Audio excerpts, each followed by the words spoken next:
I said a year ago this was the beginning of a new Cold War with Russia. It certainly is that and more.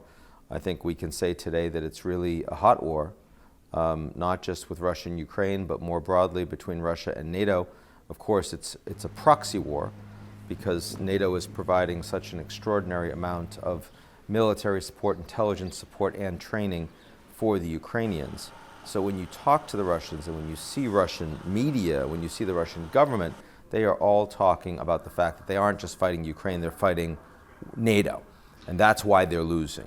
And of course, this means that the war is going to get a lot more dangerous because we're not just talking about what the Russians do on the ground in Ukraine, we're also talking about asymmetric warfare, cyber attacks, fiber attacks, pipeline attacks, espionage, disinformation, terrorism.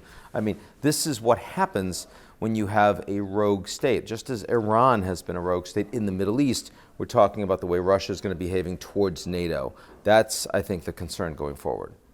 I think there's an open question about whether or not this is a Russia fight with NATO or it's becoming something broader. Certainly, so far in the first year, the Chinese friends, partners of the Russians, but they have not participated in the war at all. They've not provided military support for Russia. They've not been breaking sanctions.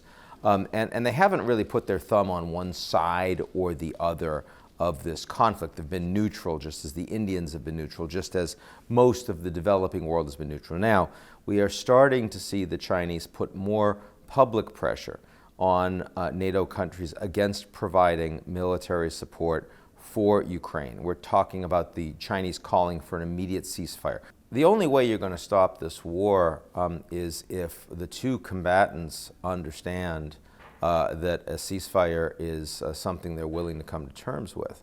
I mean, neither of these combatants are willing to do that. At this point, the Ukrainians, at a minimum, want to take back all the territory that they lost since February 24th, very understandably, given the war crimes, given the millions of refugees, given the tens of thousands of lives lost, civilian and soldiers. The Russians, of course, have mobilized hundreds of thousands of men. They're fighting this war at immense economic cost. It's Putin's war, and he has not accomplished what he wants to accomplish. He's annexed illegally 4 territories in Ukraine. He doesn't occupy them all. So at this point, neither side believes they're in a position that they are prepared for a ceasefire or to end the war. And I certainly don't see the developed world prepared to press that outcome.